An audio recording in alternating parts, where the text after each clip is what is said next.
Mesdames et messieurs, bonjour à toutes et à tous. Nous vous souhaitons le bienvenu sur un nouveau message que nous allons développer avec l'apôtre Joshua Selman. Eh bien, le thème du message du jour, ce sera la main de Dieu. Je répète, la main de Dieu. Alors, c'est quoi la main de Dieu? La main de Dieu, c'est l'expression démonstrative de la puissance de Dieu. La main de Dieu, c'est la description de la puissance de Dieu de manière palpable. Quand la puissance de Dieu se révèle au milieu de son peuple, eh bien, on la décrit ou alors on se réfère à cette manifestation comme la main de Dieu. Nous allons lire Habakkuk chapitre 3 versets 3 et 4. De tes mains, mon Dieu, arrive. Le Saint vient des montagnes du pays de Paran.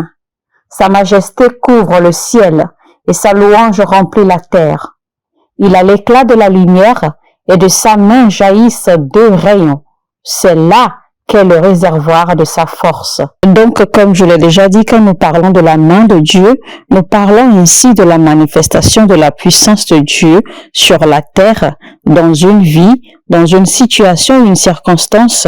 Alors, on peut également décrire la main de Dieu comme une grâce extraordinaire qui revêt un homme et lui permet d'accomplir des choses grandes et lui permet de faire des exploits extraordinaires. Donc, ça veut dire qu'il existe deux dimensions de la main de Dieu.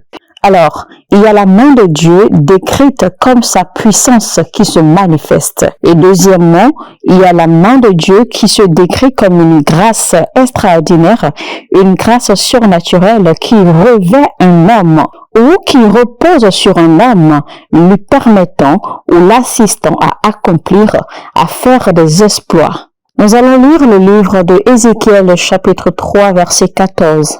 Alors l'Esprit me souleva de terre et m'emporta. Je partis, le cœur plein d'amertume et d'indignation, tandis que la main de l'Éternel agissait sur moi avec force. Lisons Ézéchiel 37, verset 1 qui dit « La main de l'Éternel se posa sur moi, et l'Éternel m'amènera par son esprit et me déposa au milieu d'une vallée pleine d'ossements. » Pour souligner encore une fois rapidement, je tiens à rappeler que la main de Dieu, c'est la puissance de Dieu qui se manifeste. La puissance de Dieu qui est à l'œuvre dans une vie, dans une circonstance ou dans un environnement. De l'autre côté, la main de Dieu est également décrite comme une grâce surnaturelle qui repose sur un être humain, sur un individu et lui permet de faire des exploits, d'accomplir des choses extraordinaires. Alors, à travers les Écritures, si vous étudiez bien, vous verrez que il n'y a nulle part où l'on voit la manifestation de la main de Dieu où il n'y a pas le mouvement de sa puissance.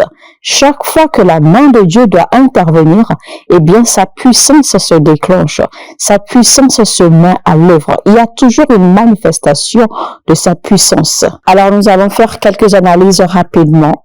Nous allons voir ce que la Bible dit de la main de Dieu.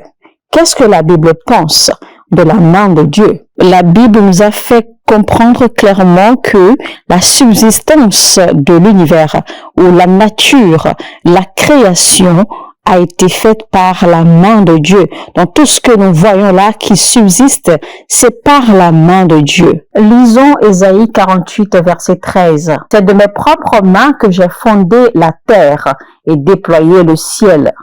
Dès que je les appelle, ensemble, ils se présentent. C'est par la main de Dieu que toute chose est créée. C'est par la main de Dieu que la nature est faite et que tout ce que la nature contient a été fait. C'est par la main de Dieu que votre vie, votre destin a été fait. C'est par la main de Dieu que les choses qui doivent exister, celles qui n'existent pas encore et celles qui doivent exister après ou celles qui ont existé déjà, c'est toujours par la main de Dieu que tout cela est. Pendant que nous évoluons dans ce message, je vous exhorte à vous connecter sérieusement par la foi, car toute chose que la main de Dieu devrait faire dans votre vie et qui n'a pas encore été fait, eh bien sera créée pendant que vous serez en train de recevoir ce message dans le nom de Jésus-Christ. Amen. Lisons Psaume 95, versets 4 et 5. C'est lui qui tient dans sa main les profondeurs de la terre, et les cimes des montagnes sont aussi à lui. À lui appartient la terre. C'est lui qui l'a faite. À lui est la terre. Ses mains l'ont formée. Lisons à présent Job 12, verset 10. Il tient en son pouvoir la vie de tous les êtres, le souffle qui anime le corps de tout humain. Si vous comprenez bien ce que ce verset dit que c'est Dieu qui détient le souffle de toute chose qui vit. Ça veut dire que Dieu détient non seulement votre source à vous, votre souffle, mais il détient également le souffle de vie de vos ennemis. C'est-à-dire que tout ce qui vous dérange, toute personne qui vous dérange, l'Éternel détient leur souffle entre ses mains. Et donc l'Éternel, vous pouvez invoquer l'Éternel qu'il se lève et qu'il fasse agir sa main contre vos ennemis promptement et qu'il leur arrache le souffle puisque il est le maître et que c'est lui qui détient le souffle de tout être entre ses mains. Voyons à présent la deuxième chose ou la deuxième pensée de la Bible en ce qui concerne la main de Dieu. Lisons Jean 10, verset 29. Mon Père qui me les a donnés est plus grand que tous et personne ne peut arracher qui que ce soit de la main de mon Père. Vous allez répéter prophétiquement, personne, ni qui que ce soit, ni quoi que ce soit, ne peut m'arracher de la main de Dieu, parce que sa main repose sur moi et sa main me protège. Alors, quand la main de Dieu repose sur vous, c'est que vous avez la protection divine. Nous allons lire rapidement Ésaïe 41, verset 10 qui dit « Ne sois pas effrayé, car je suis avec toi. Ne sois pas angoissé, car moi je suis ton Dieu. Je t'affermis, je viens à ton secours. Pour sûr, je te soutiens de mon bras droit qui fait justice. » Alléluia. Donc, à retenir dans ce point, c'est que Dieu protège par sa main. Troisième réalité à retenir de la main de Dieu, c'est que Dieu exécute le jugement par la puissance de sa main. Lisons Ésaïe 19, verset 16. En ce jour-là, les Égyptiens seront comme de faibles femmes. Ils trembleront et s'épouvanteront quand l'Éternel, le Seigneur des armées célestes, agitera la main contre eux. Ce verset nous fait comprendre clairement comment l'Éternel exerce son jugement par sa main, car la Bible nous dit que quand l'Éternel aura décidé de balancer sa main sur Égypte, que tout le monde sera flétri de peur, de frayeur, comme une femme qui a perdu toutes ses forces. Allons lire à présent le livre de Sophonie, chapitre 1, verset 4. Je vais lever la main contre le peuple de Juda et contre tous ceux qui habitent Jérusalem. Je supprimerai de ce lieu ce qui subsiste de Baal. Je ferai disparaître le souvenir de ces desservants effrénés avec ses prêtres. Je peux vous assurer, chers téléspectateurs, que si vous prêtez attention à ce message et que vous nous suivez jusqu'à la fin, vous allez recevoir, vous verrez la visitation de la main de Dieu pour exercer le jugement contre vos ennemis.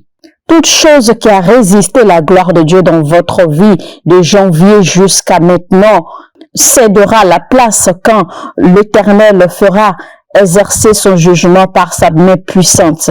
Voici encore une autre dimension à laquelle Dieu exerce le jugement par sa main. Amos 9, verset 2. « Car s'ils s'enfoncent jusqu'au séjour des morts, ma main les en arrachera.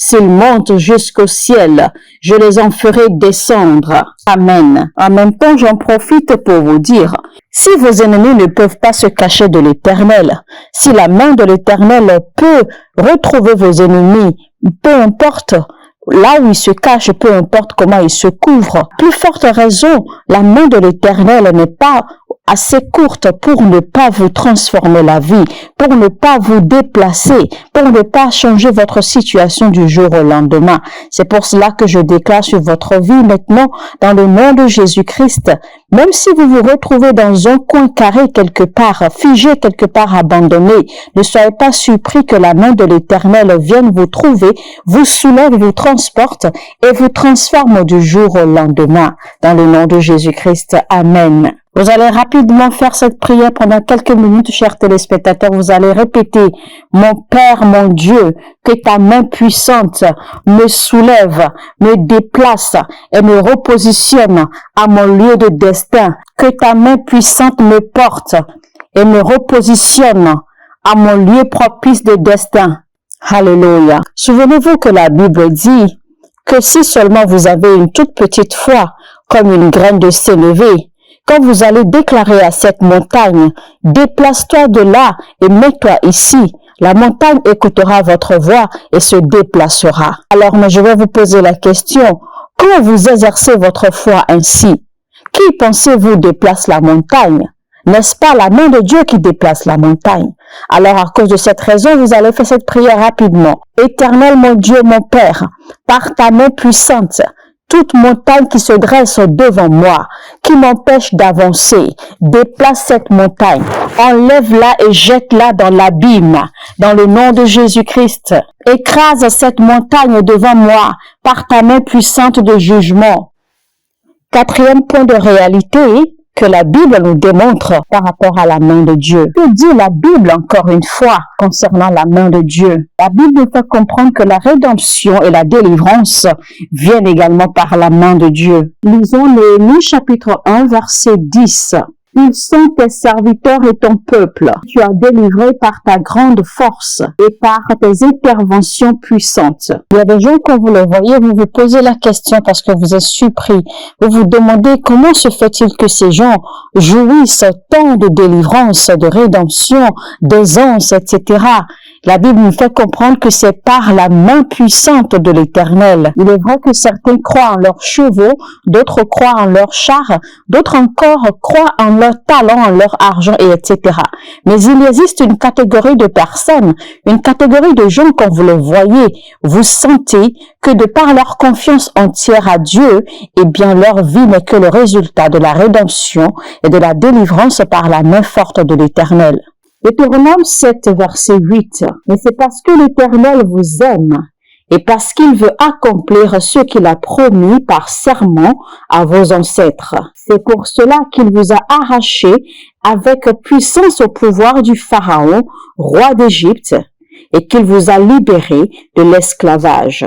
Lisons Psaume 138, verset 7, encore pour prouver que par la main de Dieu, nous avons la rédemption et la délivrance. Lorsque je passe par la détresse, toi, tu me préserves ma vie de la furie de l'ennemi. Tu interviens pour me sauver. Alléluia. Cinquième point de réalité concernant la main de Dieu, selon les Écritures bibliques. Alors, par sa main puissante, l'Éternel fortifie les hommes. Quand vous êtes faibles, quand vous êtes affaiblis dans la chair et dans votre esprit, par sa main, l'Éternel vous fortifie.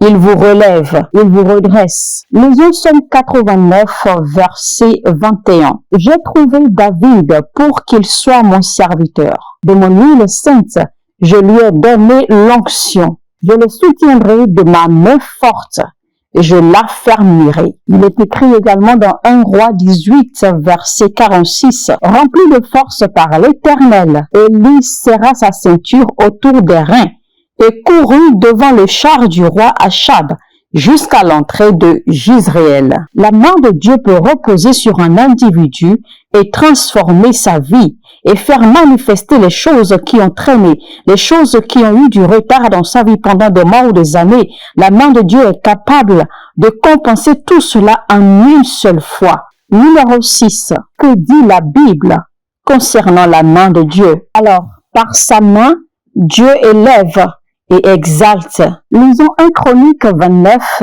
versets 11 et 12. À toi, Éternel, appartiennent la grandeur, la puissance et la magnificence et la gloire et la majesté, car tout ce qui est dans le ciel et sur la terre est à toi, Éternel. C'est à toi qu'appartient le règne, qui est le souverain au-dessus de tout être. Et c'est de toi que viennent la richesse et la gloire. Tu domines sur tout, et dans ta main réside la force et la puissance. Tu détiens le pouvoir d'élever qui tu veux et de le rendre fort. Donc, chers amis, peu importe ce que vous pensez traverser maintenant, la Bible dit clairement que c'est Dieu qui élève qui il veut et qui renforce celui qu'il veut. Donc, l'Éternel peut décider aujourd'hui même de vous choisir et de vous élever par sa main.